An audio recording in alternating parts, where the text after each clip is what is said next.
जय हिंद। देखिए, एक सरकारी संस्था एसएससी को खुद अपना काम अच्छे से करना चाहिए। उसकी लापरवाही और गैर जिम्मेदारापन की वजह से आज टीचर्स को और स्टूडेंट्स को डिजिटल स्ट्राइक करना पड़ रहा है। एसएससी में जो हो रहा है वो बर्दाश्त के बाहर है। क्योंकि 200 नंबर आने के बाद भी सिलेक्शन ना होना क्या साबित करता है कि जान निकाल के रख दो पेपर के अंदर। रविवार से ही हैशटैग मोदी रोजगार दो ट्विटर के साथ साथ यूट्यूब पर ट्रेंड कर रहा है।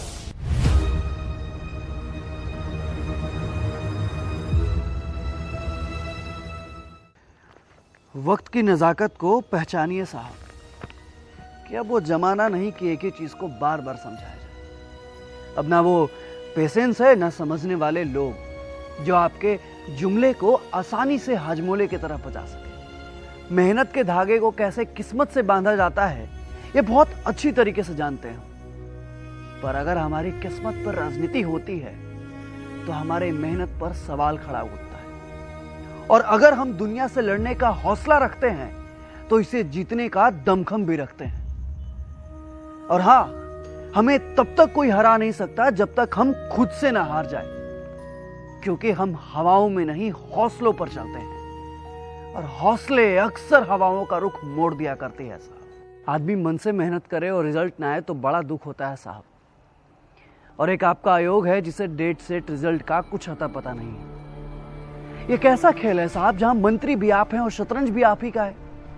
ऐसे में हम जैसे पयादों का क्या, जो इस उम्मीद से आगे बढ़ते चले गए कि पीछे आपकी ताकत और साहस है, पर अब ये ताकत आपकी पिघल कर पानी हो चुकी है। अब इसे ना जमाने की जरूरत है और हम जमाएंगे और इस पानी को बर्फ भी बनाएंगे।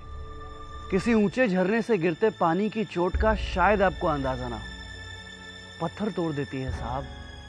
फिर तो यह आयोग है और कुछ नहीं। और उन सुनामी लहरों का शायद आपको खबर ना हो जो एक बार पीछे हटती है तो दूसरी बार पूरे इलाके को डुबो देती है। जब टेबल लैंप के नीचे हम अपना नोट्स खोलते हैं ना तो हमें सिर्फ नौकरी दिखाई देती है, क्योंकि जब नौकरी नहीं तो हम स्टूडेंट किस लिए। जब आपको नौकरी देनी ही नहीं तो फिर ये एग्जाम किस लिए, ये फॉर्म किस लिए और ये आपका एसएससी आयोग किस लिए। क्या छोटी सी उम्र में सपने देखना गुनाह है? तो फिर आप बताइए ना, इन सपनों को कुचलना कितना बड़ा गुनाह है। स्टूडेंट के सपनों को कैसे कुचला जाता है ये देश के सिस्टम से पूछिए साहब। और ये दिन भी याद रखा जाएगा जब देश के कर्णधारों को देश में ही अपने देश हित के लिए लड़ना पड़ा। जो स्टूडेंट दिन रात एक करके नौकरी की तैयारी करते हैं उनके आंखों का दर्द आपको क्या पता। इस बार नहीं तो अगली बार और अगली बार नहीं तो अगली बार, बस यही जिंदगी है हमारी। पर वो अगली बार कब होगा इसकी कोई गारंटी नहीं है। और ये सिस्टम है आपका। खुली किताब में खुले आंखों से सपने देखना ये जिंदगी है हमारी, पर अब खुले बाजार में खुले सपनों को बेचना ये सिस्टम है आपका। अरे अब तो रिजल्ट को भी अपने रिजल्ट का पता नहीं और एग्जाम को पता नहीं कि उसका एग्जाम कब है, क्योंकि आपका आयोग हो चुका है और आपका सिस्टम सिमट चुका है लेट लतीफ में। लेकिन हम स्टूडेंट हैं साहब। 4 ऑप्शन मिलता है किसी प्रश्न के उत्तर के लिए, और प्रश्नों का उत्तर देना तो हमें बहुत अच्छे से आता है।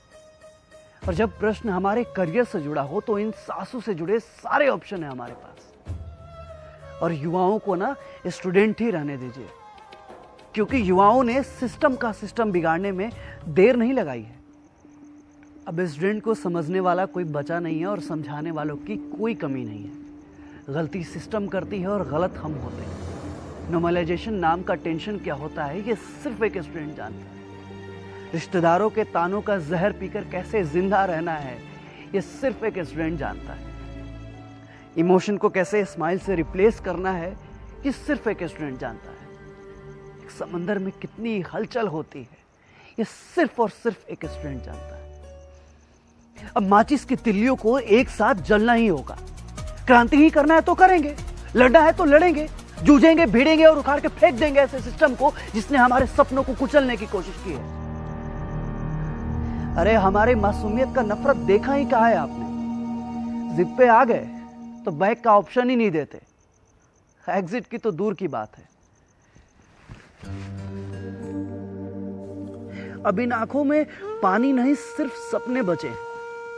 जिन सपनों में शामिल है पिता की दी हुई हर महीने की मजदूरी और माँ की फिक्र, जिन सपनों में शामिल है मेरे गांव के दूसरे बच्चों की उम्मीदें, और जिन सपनों को जीने के लिए हमने कई रात नींद से समझौता किया, जिन सपनों को जीने के लिए हमने कई बार अपने भूख से समझौता किया, जिन सपनों को जीने के लिए हमने कई बार जिंदगी और मौत से समझौता किया,